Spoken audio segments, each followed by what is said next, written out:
Hey all welcome back to my channel. இன்றைக்கி நம்ம பார்க்க போகிறது மேங்கோ வச்சு பண்ணக்கூடிய ஒரு டெசர்ட்டோட ரெசிபி தான். ரெசிபிக்குள்ளே போகிறதுக்கு முன்னாடி நீங்கள் இன்னும் என்னோடய சேனலை சப்ஸ்கிரைப் பண்ணலன்னா சப்ஸ்கிரைப் பண்ணிக்கோங்க. அது மட்டும் இல்லை பெல் ஐக்கானை கிளிக் பண்ணிக்கோங்க. அப்போ தான் நான் வீடியோஸ் அப்லோட் பண்ணும்போது உங்களுக்கு நோட்டிஃபிகேஷன் வரும். நம்ம வீடியோக்குள்ளே போகலாம். இந்த டெசர்ட் பண்ணுறதுக்காக நான் 2 பழுத்த மாம்பழம் எடுத்திருக்கேன். இது உங்களுக்கு என்ன மாம்பழம் அவைலபிளாக இருக்குதோ அந்த மாம்பழம் எடுத்துக்கலாம். முக்கியமாக புளிப்பு இல்லாததாக பார்த்துக்கோங்க. அப்புறம் மில்க் மேட் எடுத்துருக்கிறேன், ஃப்ரெஷ் க்ரீம் எடுத்துருக்கிறேன். அதுக்கப்புறமா நம்ம என்ன பிஸ்கட்னாலும் பரவாயில்ல, பிஸ்கட்ஸ் தேவைப்படும். அதுக்கப்புறம் பட்டர் வேணும். பட்டர் நிறைய எல்லாம் கிடையாது, ஒரு 50 கிராம்ஸ் இருந்ததுனாலே நமக்கு போதும். ஸோ இந்த பட்டரை நம்ம முதல்ல மெல்ட் பண்ணி எடுத்துக்கணும். நான் மெல்ட் பண்ணிட்டேன். இதுக்கப்புறமா நான் பிஸ்கட்ஸ் இருக்குல்ல, இந்த பிஸ்கட்ஸை சும்மா மிக்சியில் போட்டு ஒரு ஓட்டி எடுப்போம்ல, பொடிச்சு எடுக்கிறதுக்கு, அந்த மாதிரி பவுடர் பண்ணி எடுத்துக்கோங்க. ரொம்ப மாவாகணும்னு இல்லை. அதே மாதிரி இதை பவுடர் பண்ணும்போது தண்ணி எதுவும் ஊற்றி அரைக்கக்கூடாது. இது பொடியாக தான் இருக்கணும். அந்த தண்ணியாக இருக்கக்கூடாது, சும்மா ட்ரை பவுடர் மாதிரி இருக்கணும். ஸோ இந்த மாதிரி எடுத்துக்கலாம். இப்போது இதில் இந்த பட்டர் இருக்குல்ல, இந்த பட்டரை ஊற்றி நம்ம நல்லா மிக்ஸ் பண்ணிக்க போகிறோம். ஏன்னா இதுதான் நம்ம பண்ண போகிற டெசர்ட்டுக்கு பேஸாக இருக்கும். ஸோ அதுக்காக தான். ஸோ இப்போ கொஞ்சம் கொஞ்சமாக பட்டர் ஊற்றி நம்ம இதை நல்லா மிக்ஸ் பண்ணி எடுத்துக்கலாம். லைக் இந்த பட்டரில் இந்த பிஸ்கட்டோட பவுடர் நல்லா நனையணும், அந்த அளவுக்கு நம்ம ஊற்றிக்கலாம். நான் இப்போ இதில் 40 கிராம்ஸ் பக்கம் ஆட் பண்ணியிருக்கேன். ஆட் பண்ணி இதை நல்லா மிக்ஸ் பண்ணிக்கலாம். மிக்ஸ் பண்ணியாச்சு. இப்போ நம்மளோட பேஸ் ரெடி ஆயிடுச்சு. நல்லா மிக்ஸ் பண்ணிக்கோங்க. எதுலேயுமே பட்டர் படாத இடம் இருக்கக்கூடாது, அந்த மாதிரி பார்த்துக்கோங்க. இதில் இன்னொரு முக்கியமான விஷயம் என்னென்னா, நீங்கள் யோகட் இருக்குல்ல, யோகட் தேவைப்படும். உங்ககிட்ட யோகட் இல்லைன்னா நம்ம நார்மல் தயிரை ஒரு துணியில் வடிகட்டி அதோட தண்ணி ட்ரெயின் ஆன பிறகு இருக்கும்ல கட்டியான போர்ஷன், அதை மட்டும் நம்ம எடுத்துக்கணும். ஸோ இப்போது நம்ம எந்த பாத்திரத்தில் டெசர்ட் மேக் பண்ணுறோமோ அதில் கீழே இந்த பிஸ்கட்டு நம்ம ரெடி பண்ணி வச்சுருந்தோம்ல, இதை போட்டு இதை நல்லா அழுத்தி விட்டுக்கலாம். நீங்கள் அழுத்தும் போது ரொம்ப ப்ரெஷர் கொடுத்து அழுத்தாதீங்க. அப்படி பண்ணணுன்னா நம்ம ஃப்ரிட்ஜில் வச்சுட்டு எடுக்கும்போது, நம்ம கட் பண்ணி எடுக்கும்போது என்ன ஆகும்னா, அது சரியாக கட் பண்ணுறதுக்கு நமக்கு வராது, எடுக்கிறதுக்கு வராது. அதனால் கொஞ்சம் நார்மலாக ஜென்டலாக பண்ணிக்கோங்க. ஸோ இந்த மாதிரி நல்லா ஈவனாக வச்சு அழுத்தி விட்டுக்கலாம். விட்டுட்டு இதை ஒரு 5 to 10 மினிட்ஸ் நம்ம ஃப்ரிட்ஜில் வச்சு எடுக்க போகிறோம். நல்லா ஈவனாக பண்ணிக்கலாம். ஈவன் ஆனதுக்கப்புறமா, இல்லைன்னா நீங்கள் ஸ்பூன் வச்சு பண்ண முடியலன்னா டம்ளர் இருக்குல்ல, டம்ளர் இல்லைன்னா சின்ன பவுலெல்லாம் இருக்கும்ல, அதோட பேஸ் வச்சு கூட நம்ம இதை ஈவன் பண்ணிக்கலாம். நல்லா அழுத்தி விட்டுக்கோங்க. ஸோ இப்போ நல்லா ஈவன் ஆகிடுச்சு. இப்போது இதை நம்ம ஃப்ரிட்ஜில் 5 to 10 மினிட்ஸ் வச்சுக்கலாம். நான் இதை மூடி உள்ளே வைக்க போகிறேன். அவ்வளோதான். இப்போ நெக்ஸ்ட்டு நம்ம என்ன பண்ண போகிறோம்னா, மாம்பழத்தை ரெடி பண்ண போகிறோம். இந்த மாம்பழத்தோட கட் பண்ணிக்கோங்க. நல்ல சீடோட கிட்டையாகவே கட் பண்ணிக்கோங்க. ஏன்னா ஃப்ளஷ் நமக்கு நிறைய தேவைப்படும். ஸோ இதை நல்லா கட் பண்ணி இதுக்கு உள்ளே இருக்கிற அந்த ஃப்ளஷ் இருக்கும்ல, அதை மட்டும் ஸ்கூப் பண்ணி நம்ம கிரைண்ட் பண்ணி எடுக்கணும். இதை நல்லா கட் பண்ணியாச்சு. இப்போது இதில் இருக்கிற நடுவில் இருக்கிற பீசஸ் இருக்கும்ல, அதை மட்டும் நம்ம ஸ்கூப் பண்ணி எடுக்கணும். அதுக்காக இப்படி கட் பண்ணி எடுக்கும்போது கொஞ்சம் ஈஸியாக வரும். இதை பாருங்கள், இது ஒரு ஸ்பூன் இல்லைனா ஃபோர்க் அதை வச்சு நம்ம இதை ஸ்கூப் பண்ணோன்னா கரெக்டாக வந்துடும். ஒன்றும் இல்லைன்னா உங்கள்கிட்ட ஐஸ்கிரீம் ஸ்கூப் இருந்ததுன்னா நீங்கள் அதை வச்சும் எடுக்கலாம். ஸ்பூன் வச்சு எடுத்தாலே வந்துடும். ஸோ இந்த மாதிரி இது நார்மலாக எடுத்தாலே வரும். ஆனால் நம்ம இந்த மாதிரி கட் பண்ணி எடுக்கும்போது இன்னும் வேகமாக பண்ணிடலாம். அதுக்காக தான்.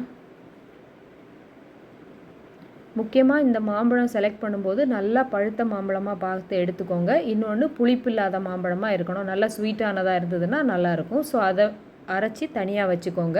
இப்போது ஒரு பவுலில் நான் 100 ml ஃப்ரெஷ் க்ரீம் எடுத்திருக்கேன். அதுக்கப்புறம் இந்த 100 ml ஃப்ரெஷ் க்ரீமுக்கு 100 ml பக்கம் நான் கண்டென்ஸ்டு மில்க் ஆட் பண்ணுறேன். அதுக்கப்புறமா அந்த யோகட் இருக்குல்ல, யோகட் அதையும் நான் இதில் ஆட் பண்ணிக்கிறேன்.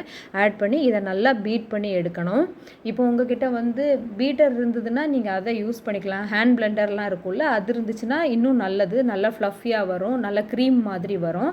அப்படி இல்லைன்னா நம்ம விஸ்க் இருக்குல்ல, விஸ்க் வச்சே பண்ணிக்கலாம். அதை நல்லா பீட் பண்ணி எடுத்ததுக்கப்புறமா நம்ம அரைச்சி வச்சுருக்கோம்ல மாம்பழத்தோட பியூரே, அதை வந்து கொஞ்சம் கொஞ்சமாக இதில் ஆட் பண்ணி இதையும் மிக்ஸ் பண்ணணும். இந்த மேங்கோ அரைச்சி வச்சுருக்கிறது நம்ம இதில் சேர்க்கும்போது கொஞ்சம் நல்லா திக்காகும். ஸோ அதனால் பார்த்து சேர்த்துக்கோங்க. ஏன்னா ரொம்ப திக்கானாலும் நல்லா இருக்காது. அதனால தான் இதை நல்லா மிக்ஸ் பண்ணி விட்டுடலாம். கொஞ்சம் கொஞ்சமாக தேவைக்கு ஏற்ற மாதிரி போட்டு நீங்கள் இதை மிக்ஸ் பண்ணி விட்டுக்கோங்க. ஏன்னா ரொம்ப அதிகமானாலும் நல்லா இருக்காது, கம்மியாக இருந்தாலும் நல்லா இருக்காது. ஸோ கொஞ்சம் கொஞ்சமாக ஆட் பண்ணிக்கலாம். ஆட் பண்ணி இப்போ அடுத்தது மிக்ஸ் பண்ணிக்கணும். நல்லா மிக்ஸ் பண்ணி விட்டாச்சு. அப்படி மிக்ஸ் பண்ணும்போது தான் இந்த க்ரீம் இருக்குல்ல, இந்த க்ரீமில் வந்து அந்த மேங்கோவோட டேஸ்ட் இருக்கும். அதனால தான். அப்படி இல்லைன்னா வெறும் அந்த ஸ்வீட்னஸ் மட்டும்தான் இருக்கும், வேறு எதுவும் ஃப்ளேவர் இருக்காது. நம்ம இப்படி மேங்கோவோட பியூரே சேர்க்கும்போது இந்த மேங்கோவோட ஃப்ளேவர் வந்து இந்த இதில் இருக்கும், க்ரீமில் இருக்கும். ஸோ அவ்வளோதான். இங்கே பாருங்கள், நல்லா திக்காகிடுச்சு.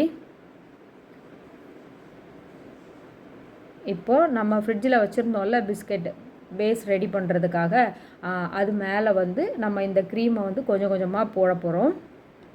போட்டு அதை ஈவன் பண்ணணும். ஈவன் பண்ணிவிட்டு நம்ம பிஸ்கெட்ஸ் இருக்குல்ல, அதில் நான் கொஞ்சம் தான் அரைச்சி எடுத்திருக்கேன், கொஞ்சம் வந்து மிச்சம் இருக்குது. ஸோ இதை வந்து லேயர் பண்ணுறதுக்கு நமக்கு அந்த பிஸ்கெட்ஸ் வந்து தேவைப்படும். கொஞ்சம் கொஞ்சமாக இந்த க்ரீமை போட்டு நல்லா ஈவன் பண்ணிக்கோங்க. நல்லா ஈவன் பண்ணிவிட்டு இப்போ நம்ம ஹேண்ட் பிளெண்டர்லாம் வச்சு பண்ணோன்னா இது இன்னும் நல்லா ஃப்ளஃபியாக வரும். லைக் இந்த கேக்கில் எல்லாம் இருக்கும்ல, அது மாதிரி இருக்கும். இப்போ நான் வந்து ஃபோர்க் வச்சு பண்ணதுனால அதனால எனக்கு வந்து இது வந்து ரொம்ப ஃப்ளஃபியாக வராது. ஸோ இது வச்சதுக்கப்புறமா மேலே வந்து பிஸ்கெட்ஸை வந்து அரேஞ்ச் பண்ணிக்கணும். இப்போ ஸ்கொயர் ஷேப்பில் எல்லாம் இருந்துச்சுன்னா எனக்கு பிஸ்கெட்ஸ் வந்து அரேஞ்ச் பண்ணுறதுக்கு கொஞ்சம் கரெக்டாக இருக்கும். இது ரவுண்ட் ஷேப் ஆனதுனால எனக்கு கொஞ்சம் சிரமம் தான் இது வைக்கிறது. அதனால் கொஞ்சம் அட்ஜஸ்ட் பண்ணி தான் வச்சுருக்கேன். ஸோ நீங்கள் உங்களுக்கு அதுக்கு ஏற்ற மாதிரியான பாத்திரத்தை வந்து நீங்கள் சூஸ் பண்ணிக்கோங்க. அப்படியே பிஸ்கெட்ஸை அரேஞ்ச் பண்ணிக்கணும். இதை அரேஞ்ச் பண்ணி இது மேலே மறுபடியும் வந்து நம்ம அந்த க்ரீமை வந்து போட போகிறோம். உண்மையாகவே ரொம்ப டேஸ்ட்டாக இருக்கும். இது நம்ம வந்து என்ன ஃப்ரூட்டில் வேணாலும் இப்படி ட்ரை பண்ணலான்னு நினைக்கிறேன். நான் ஃபஸ்ட் டைம் இதான் மேங்கோ வச்சு ட்ரை பண்ணியிருக்கேன். எனக்கு இது ரொம்ப பிடிச்சிருந்துச்சு. நீங்கள் வேறு ஃப்ரூட்ஸில் வந்து இதை ட்ரை பண்ணலாம்.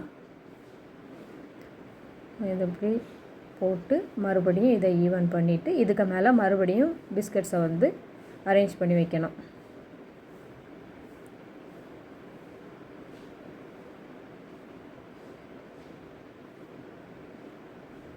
மேலே மறுபடியும் பிஸ்கட்ஸை அரேஞ்ச் பண்ணிக்கலாம்.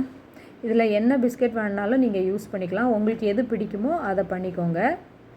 இப்போது எல்லா க்ரீமும் போட்டதுக்கப்புறமா மீதி வந்து அரைச்சி வச்சுருக்கிற மேங்கோவோட பியூரே வந்து பேலன்ஸ் இருக்கும். அதை வந்து இதுக்கு மேலே ஃபைனல் லேயராக அதை போட்டுக்கலாம்.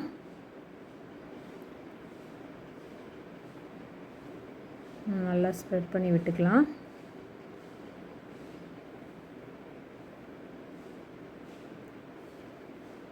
புளிப்புள்ள மாம்பழமாக இருந்ததுன்னா கொஞ்சம் டேஸ்ட் ஒரு மாதிரியாக இருக்கும். ஸ்வீட்டாக இருந்துச்சுன்னா சரியான டேஸ்ட்டாக இருக்கும். ஸோ இதை ஃபுல்லாத்தையும் ஸ்ப்ரெட் பண்ணி விட்டுக்கலாம். நீங்கள் இப்படி ஸ்ப்ரெட் பண்ணி விட்டுட்டு நம்ம இதை வந்து ஃப்ரீஸ் பண்ணி தான் ஃப்ரிட்ஜில் வச்சு தான் எடுக்க போகிறோம்.